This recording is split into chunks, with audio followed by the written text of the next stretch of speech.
guys, welcome back to A Moment with Amesha. Thank you for stopping by once again. If you are new to this channel, please go ahead and hit that subscribe button so you don't miss another upload from me.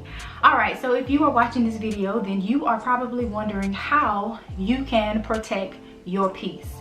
When I tell you that I am a true peace protector for myself, I can't stand drama. You know, I'm going to avoid the confrontation, you know, unless it's healthy confrontation, of course. But I am a strong believer in protecting your peace, y'all. Do not let any and everybody in your space disrupting, you know, the flow of things. That's so very important.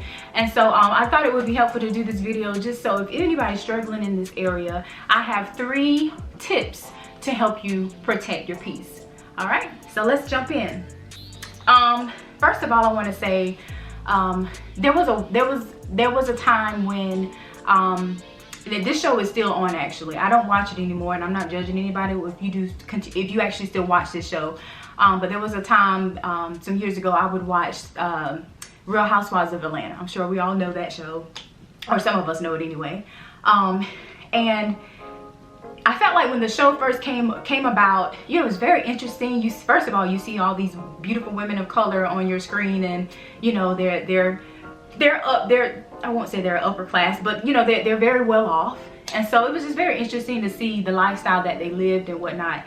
But then as the seasons progressed, you know, and of course it's TV, so they have to make some drama and things there. But after a while, you know, I just got really turned off with the show. I'm just like, why is it every show somebody has an issue with somebody, there's drama, and it's like, you know, it could be it was comical at certain times, but then it started to mess with my spirit. I was just like, y'all, these women are older than me. I'm not that old, but they're older than me. And I was just like, well, why do you have this problem with this person, or why is this happening? I mean, it was just unnecessary drama to me.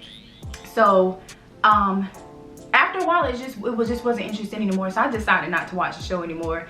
I just, you know, it just wasn't for me.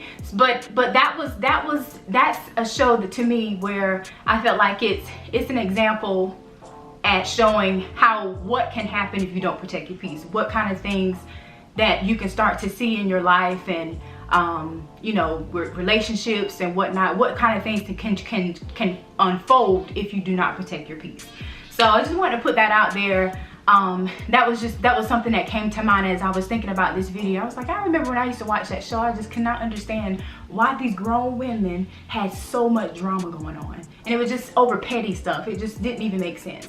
But anyway, back to the video. I have actually 2 verses that I want to read to you all. The first one is the very first one that I want to read. Definitely fits this topic. It says, coming from Matthew 5:9, the NIV version, it says, "Blessed are the peacemakers, for they will be called the children of God." Blessed are the peacemakers, for they will be called children of God. To me, that scripture, first of all, it says blessed. I want to be blessed. So blessed are the peacemakers.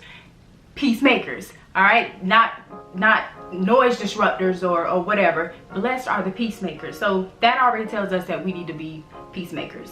Another verse that I want to read is James 3:18. It comes from the New Living Translation version, and it says, "And those who are peacemakers will plant seeds of peace and reap a harvest of righteousness." So if you are a peacemaker and you're planting seeds, that means you're trying to pass along peace wherever you go. You are planting seeds of harvest. You are planting seeds of peace, and you're going to reap a harvest. So if you're planting good things, you're going to reap a good thing, and that is of righteousness. So those are 2 verses that I want you all to keep in mind as we go throughout this video.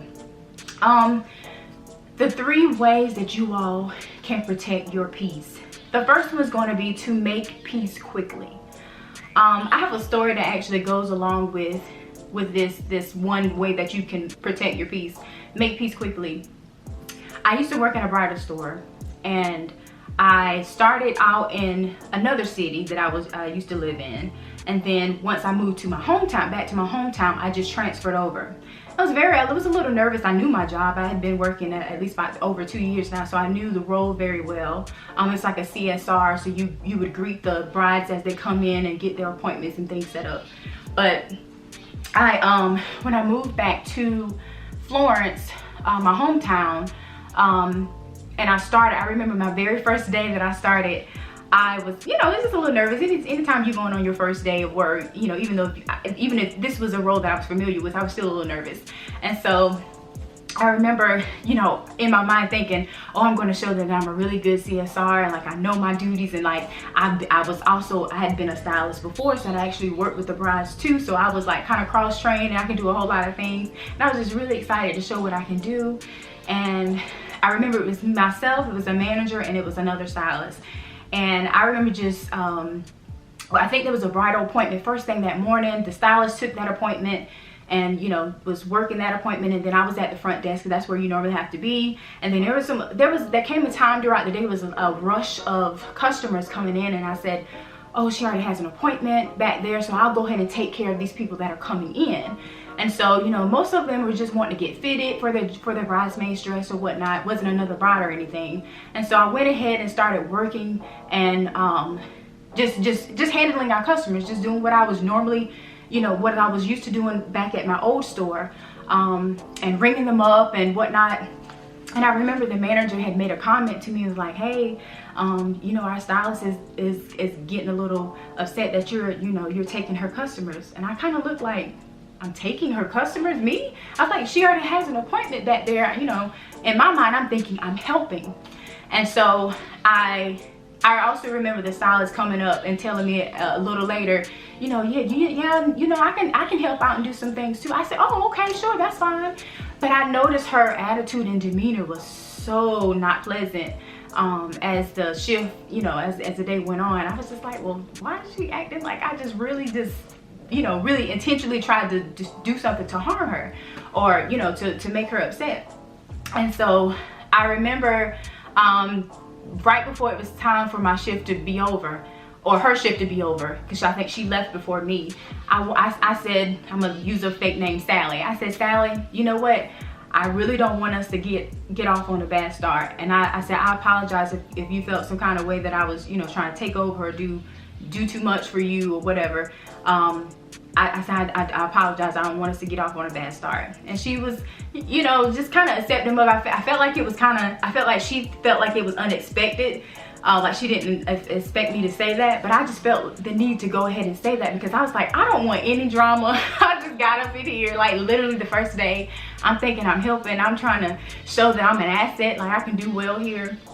And here she is. I feel like she was just like really like bothered at me and had an attitude, and I was like, look, I'm not about this. So I went ahead and apologized, and I didn't have any issues after that.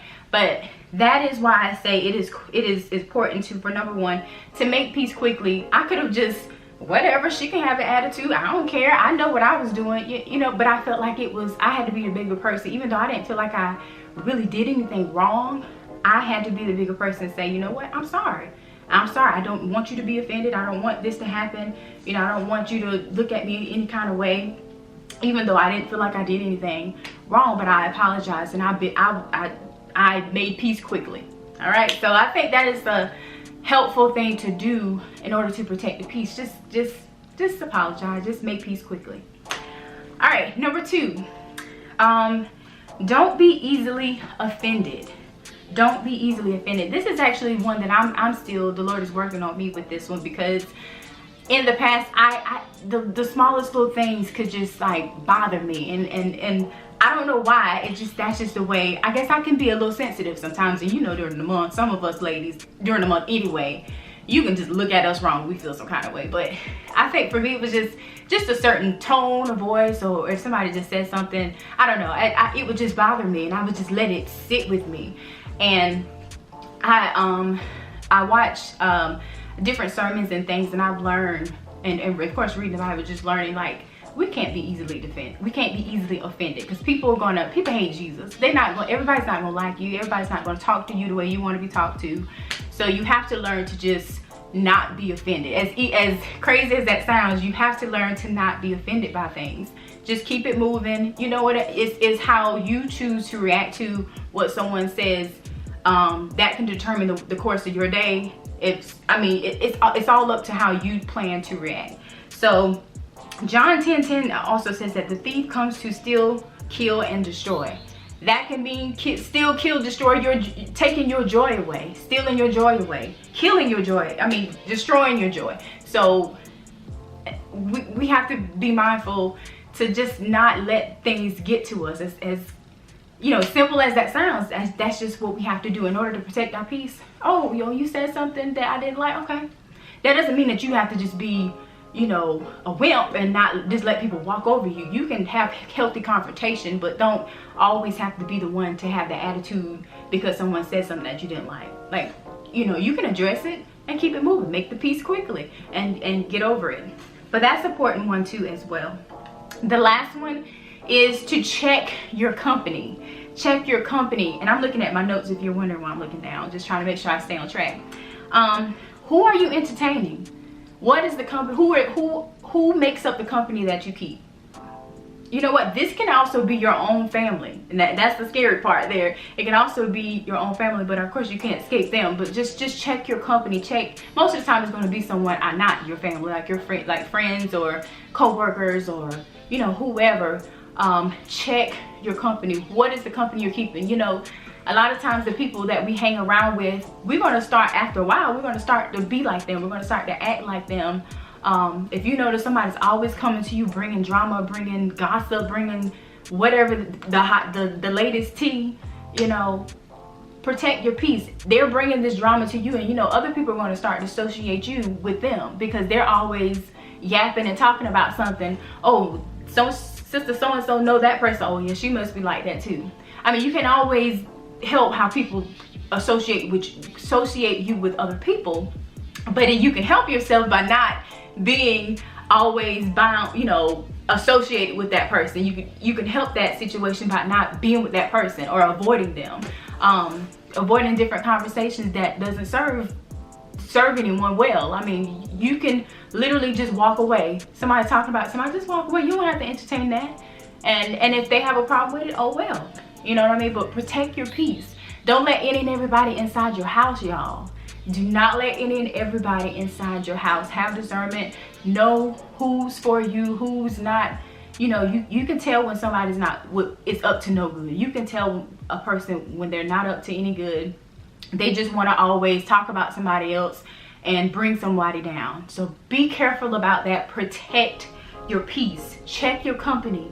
Who are you entertaining? And make sure it's not you being the one that people need to distance themselves from. We're nobody's perfect. None of us are perfect. But make sure it's not you being that person that's bringing the tea and bringing the gossip and always bringing the drama.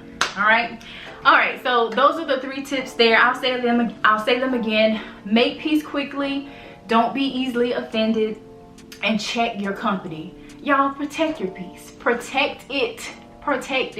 All right, we are called to be joyful people, and whatever that means for you, however that looks for you, whatever your situation you're going through, or whatever you're struggling with, these are some practical ways that we can just apply to our lives to protect our peace.